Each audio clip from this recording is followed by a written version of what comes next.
Most people think the real danger of a cyber attack is losing their money.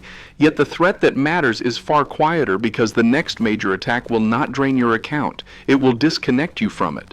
And what makes this shift so unsettling is that it does not arrive with alarms or headlines. It begins inside a moment so ordinary you almost ignore it. The moment you try to pay for something and the system you have trusted for years simply refuses to respond. In that instant, you are not watching a crisis unfold. You are discovering how little control you truly have over the tools you rely on every day. In recent months, thousands of people across the United States have already faced this experience. Not a targeted attack on their savings, but an abrupt loss of access where banking apps froze mid-loading, cards were declined without explanation, and every attempt to reach their own funds failed, as if the connection had been quietly severed. What looked like a harmless glitch was in reality the surface tremor of deeper instability inside the systems that handle millions of daily transactions. Systems that are usually invisible because they work so fast you never notice them, until the moment they stop answering. In this video, we will explore what actually unfolds in the first hours of a financial freeze, why disruptions like these are becoming more frequent, which early signals reveal that the situation is larger than it appears, and how quickly your routine can shift when the digital layer that confirms your ability to pay stops responding. If you want a clear understanding of the risks shaping modern life, without panic or exaggeration, you can consider subscribing to the channel. Now let us begin from the moment where the problem first becomes visible to you. The first signal almost never looks like danger. It looks like an interruption so ordinary you barely question it. You tap your card at the grocery store, and instead of the familiar confirmation, you feel a brief pause, a strange stillness, followed by a decline that does not make sense. You try again. The same message flashes back, so you assume it is the terminal, or the network, or something unrelated to you. You open your banking app expecting reassurance, yet the screen hangs longer than usual. The loading animation spins without progress, and eventually the app closes itself as if the connection between you and your money had thinned to a thread. At first you dismiss it because nothing in your day prepared you to interpret this moment as anything more than a minor inconvenience. But then you begin to notice the subtle changes around you. Another customer waiting longer than expected, someone stepping aside to make a call after their card is rejected, a cashier offering an apology without understanding why the system has stopped. These are not dramatic signs, they are fractures in the routine that normally carries you through the day without effort. And each fracture reveals something you rarely think about, that every transaction you make depends on a distant system verifying your access in milliseconds. And when that system hesitates even for a second, your sense of stability shifts. Most people ignore this moment and continue with their plans, unaware that the first phase of a cyber attack is almost never loud or visible. It is quiet, familiar, and easy to overlook until it becomes impossible to escape. What you experience at the checkout line is only the smallest hint of a larger shift. Because when a financial network begins to fail, the transition from stable to unstable is nearly silent. A brief pause here, a delayed response there, and then a single compromised service disrupts the verification layer that confirms every transaction. Suddenly nothing can be validated. Not your balance, not your payment, not even the simple question of whether your account is accessible. In recent months, the United States has seen how quickly this process unfolds, with banks, insurance processors, and healthcare payment platforms freezing without warning, leaving people with full balances unable to withdraw cash, transfer funds, or pay for services that had always been available.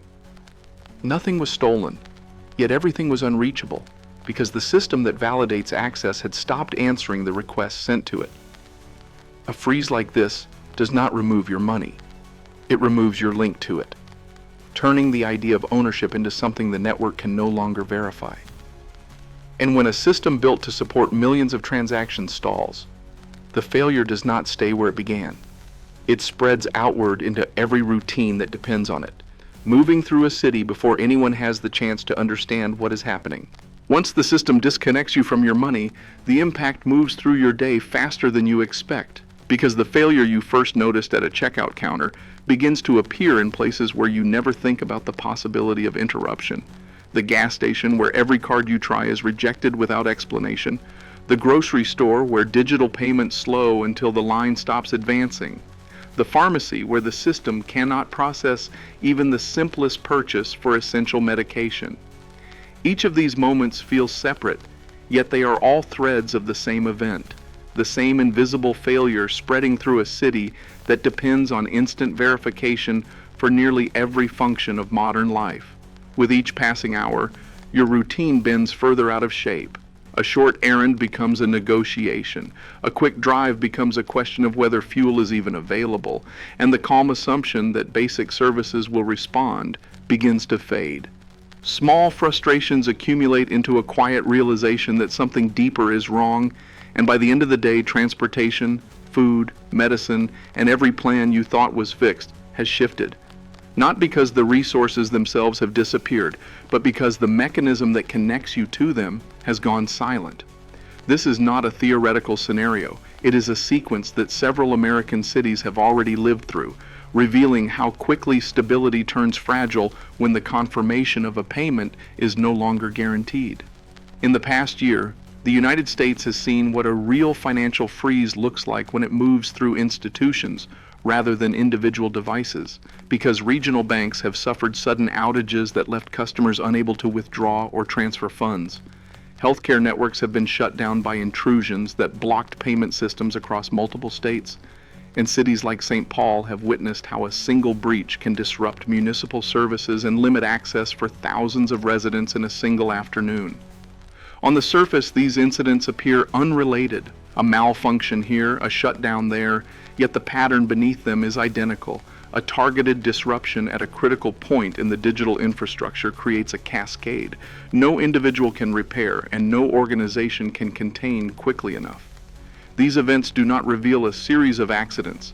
They reveal a structural dependence, a reliance on a digital layer that performs perfectly when left alone, yet becomes fragile the moment anything interferes with it. And in that fragility, we begin to see the real objective of these attacks. The effectiveness of this strategy has little to do with stealing money and everything to do with destabilizing the environment that gives money its value. Because modern attackers understand that disabling a single verification node can affect millions of people at once, creating more disruption than targeting individuals ever could. When access collapses even briefly, the consequences move immediately from the technical layer to the social one. Trust in institutions weakens. People begin to question systems they once considered absolute, and the quiet assumption that the network will always respond fades with every failed attempt to buy something simple. What spreads fastest is not financial loss but uncertainty, an awareness that the infrastructure supporting modern life is more interconnected and more fragile than most people ever realized. The real success of these attacks is measured in hesitation, in the delays that ripple through a city, in the moment people understand that ownership means little if verification fails, and in the psychological pressure that emerges when routines no longer work as expected. At that point, the question becomes personal. When the system hesitates and the connection to your own money disappears, what can you do in the hours that follow? The first 24 hours without access to your money are when clarity matters most, because the disruption does not present itself as a crisis. It arrives as a delay that lasts just long enough to force you to question whether something larger is happening, and the decisions you make in that window determine how much stability you keep. Personal resilience begins with understanding that the failure is not on your device but in the system itself. And once you see the situation for what it is, your choices shift from routine to strategy, limiting unnecessary movement, avoiding transactions that depend on digital confirmation, and preserving the resources you can still access directly. The early warning signs are subtle: repeated declines across unrelated stores, apps that remain frozen for hours, long lines forming in places where payments should move instantly, and each moment signals that the disruption is systemic rather than local. Preparation in this context is not about accumulation. It is about perception. about recognizing how quickly a familiar routine can bend, and how a few deliberate decisions can keep you ahead of the pressure that follows. And there is one final lesson this kind of crisis makes impossible to ignore. The deeper truth behind these events is that money has value only when the system connecting you to it is functioning, and a modern cyber attack targets that connection. Not the numbers in your account, but your ability to turn those numbers into action. What begins as a technical failure is a reminder of how much daily life depends on a digital layer that can stall without warning. A layer so familiar that its absence reshapes your routine long before you understand what is happening. Recognizing this vulnerability is not about fear, it is about clarity. The clarity to see how narrow the margin is between stability and interruption. So imagine for a moment that access to your money disappeared for a full day. What is the first part of your life that would stop?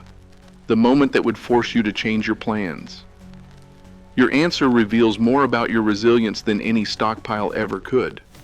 If you want to understand the forces shaping the emergencies of the future with precision rather than panic, you can consider subscribing to the channel.